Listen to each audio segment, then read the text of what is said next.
അപ്പോ എന്താണ് എന്തൊക്കെയാണ് ഇന്നത്തെ പ്രധാനപ്പെട്ട നമ്മുടെ വാർത്തകൾ? ഇനി വരും മണിക്കൂറുകളിൽ നമ്മൾ വാർത്തകളിലേക്ക് കയറുകയാണല്ലോ. തീർച്ചയായിട്ടും എൽദോ, നമ്മളിപ്പോൾ രാവിലെ ഒരു ദിവസം തുടങ്ങുമ്പോൾ ഈ എൽദോയുടെ മോർണിംഗ് വൈബ്സ് ഇന്നിപ്പോൾ അവിടെ കുട്ടികളെ ചെന്നിട്ട് അവിടെ ബുദ്ധിമുട്ടിക്കുകയാണ്. ഞങ്ങൾ ഇവിടെ നിന്ന് പറയുമായിരുന്നു, കുഞ്ഞുങ്ങൾ ചെറിയ തെറ്റൊക്കെ പറയുമ്പോൾ അത് വലിയ തെറ്റായിട്ട് അവിടെ നീ മാറ്റുന്നുണ്ട്. അപ്പോൾ എന്തായാലും നമ്മൾ ലൈവായിട്ട് തന്നെ നിൽക്കുന്നു എന്നുള്ളതാണ്. മറ്റൊന്ന്, ഇന്നിപ്പോൾ ഞങ്ങൾ ഡെസ്കിലുള്ളത് ഞാനുണ്ട്, സുവിചേച്ചിയുണ്ട്, മനുചേട്ടനുണ്ട്, KP അഭിലാഷുണ്ട്. അഭിലാഷേട്ടൻ ഞാൻ വിളിക്കാറില്ല. അപ്പോൾ ഞങ്ങളാണ് ഉള്ളത്. അപ്പോൾ ഇവരാണ് ഞങ്ങളെ ലീഡ് ചെയ്യുന്നത്. അപ്പോൾ നമുക്ക് സ്വാഭാവികമായിട്ട് രാവിലെ വരുമ്പോൾ നമുക്ക് തോന്നുന്ന വാർത്തകളായിരിക്കില്ല. അതെ നമ്മളെ സ്വാഭാവികമായിട്ട് രാവിലെ വരുമ്പോൾ നമുക്ക് തോന്നുന്ന വാർത്തകളായിരിക്കില്ല പിന്നെ ഡെവലപ്പ് ചെയ്യുന്നതെന്നുള്ളതാണ്. അത് പലപ്പോഴും നമുക്കങ്ങനെ ഫീൽ ചെയ്തിട്ടുണ്ട്, അല്ലേ മനുഷ്യട്ടൻ? നമ്മൾ വിചാരിക്കും ആ വാർത്തയാണ് ഇന്നത്തെ പ്രധാന വാർത്തയെന്ന്. പക്ഷേ ചില സമയത്ത് വാർത്തകളൊക്കെ ബേലൂർ ഭക്നെ പോലെയുള്ള ആളുകളൊക്കെ ആനകളൊക്കെ കൊണ്ടുപോകാറുണ്ട്. അപ്പോൾ ഇന്ന് നമ്മൾ എന്തൊക്കെയാണ് പ്രതീക്ഷിക്കുന്ന ഒരു വാർത്തകൾ? പ്രത്യേകിച്ച് CPM-ന്റെ ഇത് ചെയ്യുന്നുണ്ട്, സംസ്ഥാന സെക്രട്ടേറിയറ്റ് ചെയ്യുന്നുണ്ട്. ഇനി അതുമാത്രമല്ല, പ്രധാനമായി ഇനിയിപ്പോൾ ഒരു തെരഞ്ഞെടുപ്പ് ചൂട് വല്ലാതെ വർദ്ധിക്കുന്നൊരു സാഹചര്യമാണ് വരാൻ പോകുന്നത്. അപ്പോൾ സ്ഥാനാർത്ഥികൾ ആര് എന്നറിയാനൊക്കെയുള്ള ജിജ്ഞാസ വോട്ടർമാർക്കും രാഷ്ട്രീയ കാര്യങ്ങളിലൊക്കെ താല്പര്യരായ ആളുകൾക്കും സ്വതവേ ഉണ്ട്. അപ്പോൾ ഇന്നത്തെ ഈ സംസ്ഥാന സെക്രട്ടേറിയറ്റിൽ 15 സ്ഥാനാർത്ഥികളുടെ ഒരു പട്ടികയിൽ ഒരു ധാരണയാകും എന്നാണ് പൊതുവെ കരുതുന്നത്. ഇതിനിപ്പോൾ ജില്ലാ കമ്മിറ്റിയിലേക്ക് പോയതിന് ശേഷമായിരിക്കും ആ ഒരു അന്തിമ തീരുമാനം ഉണ്ടാകേണ്ടതൊക്കെ. ഏതായാലും ഈ 15 സ്ഥാനാർത്ഥികളാണ് CPM ഇത്തവണ മത്സരരംഗത്ത് ഇറക്കുന്നതെന്ന് എല്ലാവർക്കും അറിയാം. ഒപ്പം 4 CPI സ്ഥാനാർത്ഥികളുണ്ടാകും. കേരള കോൺഗ്രസ് ഓൾറെഡി അവരുടെ സ്ഥാനാർത്ഥി തോമസ് ചാഴിക്കാടനെ പ്രഖ്യാപിക്കുകയും ചെയ്തിട്ടുണ്ട്.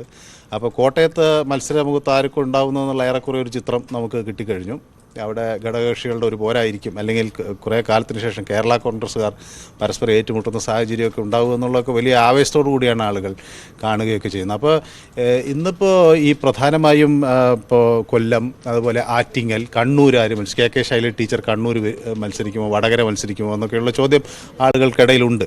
അപ്പോൾ അതിനെ സംബന്ധിച്ചൊക്കെ എന്നുള്ളൊരു ധാരണകൾ പുറത്തു വരും. ഒരുപക്ഷെ ഇതിൻ്റെ പട്ടികൻ്റെ വിവരങ്ങൾ VV അരുൺ നമുക്ക് അത് പെട്ടെന്ന് നമുക്ക് അതിന്റെ വിശദാംശങ്ങളിലേക്കൊക്കെ പോകാൻ കഴിയായിരിക്കും. ഏതായാലും മറ്റിടങ്ങളിലുമൊക്കെ ഇപ്പോൾ ഇവിടെ മാത്രമല്ല, രാജ്യമെമ്പാടും സ്ഥാനാർത്ഥികളുടെ ഒരു പ്രഖ്യാപനം പലയിടത്തു നിന്നും പ്രതീക്ഷിക്കുന്നുണ്ട്. അപ്പോൾ ഈ ആപ്പാണ് ആദ്യം സ്ഥാനാർത്ഥികളെ പ്രഖ്യാപിച്ചത്. മുന്നണി ഉണ്ടെങ്കിലും എനിക്ക് തോന്നുന്നു ആ മുന്നണി മര്യാദകളൊക്കെ ലംഘിച്ചാണ് അവർ സൗത്ത് ഗോവയിലും അതുപോലെ ഗുജറാത്തിൽ 2 ബറൂച്ചിലും ഭാവ്നഗറിലും ഒക്കെ സ്ഥാനാർത്ഥികളെ അവർ നേരത്തെ കൂട്ടി പ്രഖ്യാപിക്കുകയൊക്കെ ചെയ്തു. അപ്പോൾ ഇത് ചർച്ചയാകുന്നത്, ധാരണയാകുന്നതിന് മുമ്പ് സ്ഥാനാർത്ഥികൾ വരുന്നു എന്നുള്ള വിഷയം. അതുപോലെ ഇപ്പോൾ നാഷണൽ കോൺഫറൻസിൻ്റെ പിന്തുണ ഇന്ത്യ മുന്നണിക്കുണ്ടോ എന്നുള്ള ഒരു സംശയം വരുന്നു. ചേട്ടൻ അവലോകനത്തിലേക്കൊക്കെ പോയിട്ട് ഞാൻ ആദ്യമേ പറഞ്ഞായിരുന്നു, ഇതിപ്പോൾ ആളുകൾ രാവിലെ എന്താണ് വാർത്തയെന്ന് അറിയാനാണ് വെക്കുന്നത്. നിങ്ങൾ ഈ ഇലക്ഷൻ ചാനൽ വർക്ക് ചെയ്യുന്നതുകൊണ്ടും കുറേ ഡേറ്റാസ് ഇങ്ങനെ തള്ളി വരുന്നത് കൊണ്ടുണ്ട് മഞ്ചേട്ടൻ എപ്പോഴും അറിവ് കൂടിപ്പോയതിന്റെ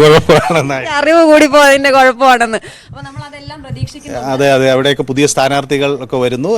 CPM-ന്റെ സ്ഥാനാർത്ഥികൾ ആര്, അതുപോലെ സ്വതന്ത്രർ അല്ലെങ്കിൽ പൊതുസമ്മതരായ ആളുകൾ വരുമോ, അങ്ങനെയൊക്കെയുള്ളൊരു ചോദ്യം എപ്പോഴും CPM സ്ഥാനാർത്ഥികളെ സംബന്ധിച്ചുണ്ട്.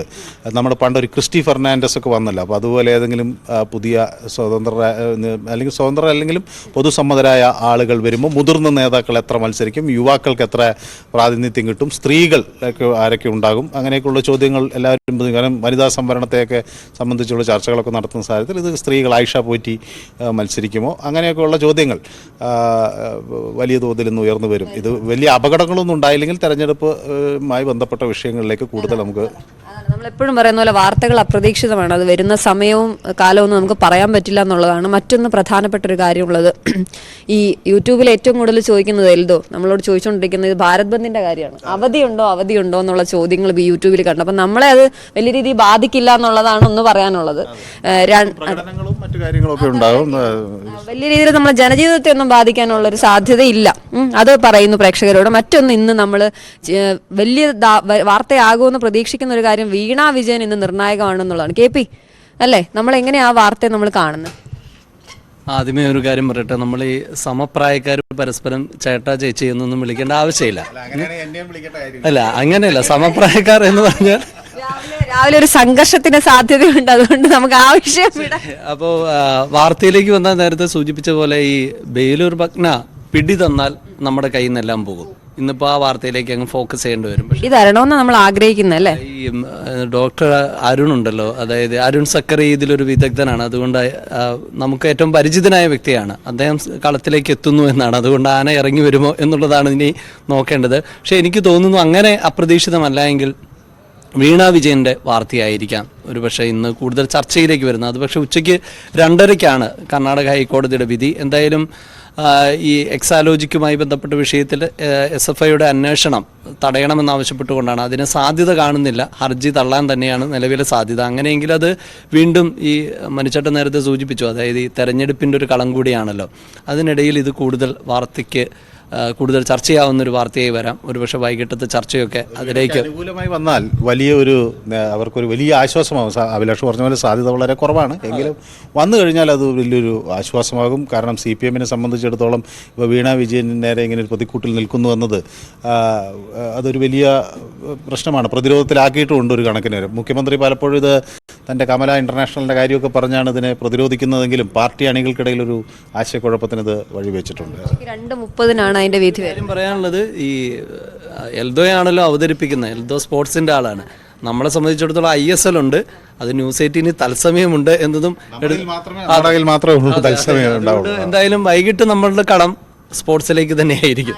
അതെ, രാവിലെ ഇന്ന് തുടങ്ങിയത് സ്പോർട്സിൽ നിന്നാണെന്നുള്ളതാണ് ഇന്നത്തെ മറ്റൊരു പ്രത്യേകത. മറ്റൊരു വാർത്തയുള്ളത്, ഇന്നലെ ഗാസയിലെ നാസർ ആശുപത്രിയിൽ ഇസ്രായേൽ റെയ്ഡ് നടത്തിയിരുന്നു. അപ്പോൾ അതിലെന്തോ ഒരു ഫോളോ അപ്പ് ഉള്ളതെന്ന് നമുക്ക് നോക്കാം. അതിന്റെ വാർത്ത നമുക്ക് സുവിച്ചേച്ചി, എന്താണ് അതിന്റെ ഒരു സംഭവം? ഇന്നലെ വൈകിട്ടാണ് തെക്കൻ ഗാസയിലെ ഖാൻ യൂണിസിലെ ഏറ്റവും പ്രധാനപ്പെട്ട ആസ്പത്രിയാണ് അവിടുത്തെ നാസർ ഹോസ്പിറ്റൽ. അവിടെ റെയ്ഡ് നടത്തുകയാണ് ചെയ്തത്. പെട്ടെന്ന് തന്നെ വളഞ്ഞു. അവിടെ നിരവധി ആക്രമണങ്ങൾ നടത്തുന്നുണ്ട്. അതിന്റെ ഭാഗമായി പെട്ടെന്ന് തന്നെ അവിടെ വളഞ്ഞു. ആ രീതിയിൽ ഉള്ള ആക്രമണമായിരുന്നു. ഒപ്പം തന്നെ 24 മണിക്കൂറിനകം അവിടെ നിന്ന് രോഗികളോടും ജീവനക്കാരോടും പുറത്തു പോകാൻ ആവശ്യപ്പെടുകയും ചെയ്തിരുന്നു. തുടർന്ന് ഇപ്പോൾ അവിടെ റെയ്ഡ് നടത്തി. ആ റെയ്ഡിൽ ഹമാസ് പ്രവർത്തകരെ 12ഓളം ഹമാസ് പ്രവർത്തകരെ പിടികൂടി എന്നൊരു അവകാശവാദവുമായിട്ട് ഇസ്രായേൽ സേന വന്നിട്ടുണ്ട്. എന്നാൽ ഈ വാദം ഇത് ഹമാസ് പ്രവർത്തകരല്ല എന്നാണ് ഹമാസ് അറിയിച്ചിരിക്കുന്നത്. ഈ പുതിയൊരു ഡെവലപ്മെന്റ് അതിൽ ഉണ്ടായിട്ടുണ്ട് എന്നതാണ് അന്താരാഷ്ട്ര ലോകത്തു നിന്നുള്ള ഒരു പ്രധാനപ്പെട്ട വാർത്ത. അശ്വതി. ശരി ചേച്ചി. അപ്പൊ സുചേച്ചി രാവിലെ സുചേച്ചി നല്ല സുന്ദരിയായിട്ട് വന്നിരിക്കുകയാണ് ഡെസ്കിൽ. അപ്പൊ നമ്മൾ ഇങ്ങനെയാണ് രാവിലെ ന്യൂസ് ഡെസ്കിൽ നമ്മൾ വിചാരിക്കുന്ന വാർത്തകളായിരിക്കില്ല ഡെവലപ്പ് ചെയ്യുന്നത്. അപ്പൊ നമ്മൾ ഇന്ന് ഏറ്റവും കൂടുതൽ പ്രാധാന്യം നൽകുന്നത് വയനാട്ടിലെ ഈ വന്യജീവി ആക്രമണം നമ്മൾ ഇവിടെ ഇരുന്ന് നമ്മൾ പറയുന്ന പോലെ അല്ല അവിടുത്തെ കാര്യങ്ങൾ എന്നുള്ളതാണ്. അപ്പം കൂടുതൽ പേര് ഡെസ്കിലേക്കൊക്കെ ജോലിക്കായിട്ട് വന്നുകൊണ്ടിരിക്കുന്നത്. എൽദോ, നമ്മൾ വിചാരിക്കുന്ന പ്രതീക്ഷിക്കുന്ന വാർത്തകൾ ഇതൊക്കെയാണ്. മറ്റൊരു വാർത്തയുള്ളത്, കോടതി വാർത്തയുള്ളത്, നമ്മുടെ തൃപ്പൂണിത്തുറ സ്ഫോടനത്തിൽ നഷ്ടപരിഹാരം ആവശ്യപ്പെട്ട് ഇന്ന് ഹൈക്കോടതിയിലേക്ക് പ്രദേശവാസികൾ ഹർജി നൽകുന്നുണ്ട്. തകർന്നു കിടക്കുകയാണ് ഒരു പ്രദേശം മൊത്തം. അപ്പോൾ അവരുടെ ഹർജി അങ്ങോട്ടേക്ക് പോകുന്നു എന്നുള്ളത്. മറ്റൊന്ന്, മസാല ബോണ്ടിലെ ഫെമ നിയമലംഘനം പരിശോധിക്കാനുള്ള ED സമ്മൻസ് ചോദ്യം ചെയ്തുകൊണ്ട് തോമസ് ഐസക്കിന്റെ ഹർജി ഇന്ന് ഹൈക്കോടതി പരിഗണിക്കുന്നുണ്ടെന്നുള്ള കോടതി വാർത്തകൾ അതൊക്കെയാണ്. അപ്പൊ എന്തായാലും നമുക്ക് നോക്കാം ഇനി അങ്ങോട്ടുള്ള നിമിഷങ്ങളിൽ എന്ത് സംഭവിക്കുമെന്ന് നമുക്ക് പറയാൻ പറ്റില്ല. നമ്മുടെ മറ്റൊന്ന്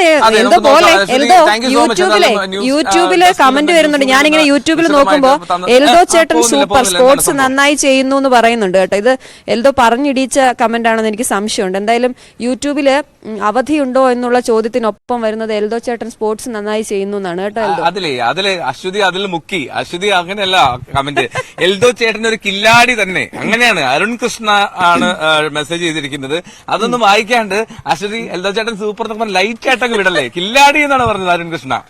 ആയിക്കോട്ടെ. അപ്പൊ കില്ലാടി ബാക്കി അവിടെയുള്ള വിശേഷങ്ങളൊക്കെ പ്രേക്ഷകരിലേക്ക്. മറ്റൊന്ന് അർജുൻ നായരാണ്, അവർ team call of sea. Okay, അപ്പോ അവർ ടീം കോൾ ഓഫ് സി അർജുന്റെ മെസ്സേജാണ്. അപ്പോൾ ഇതുപോലെ പ്രേക്ഷകർക്ക് പ്രതികരിക്കാം. എന്താ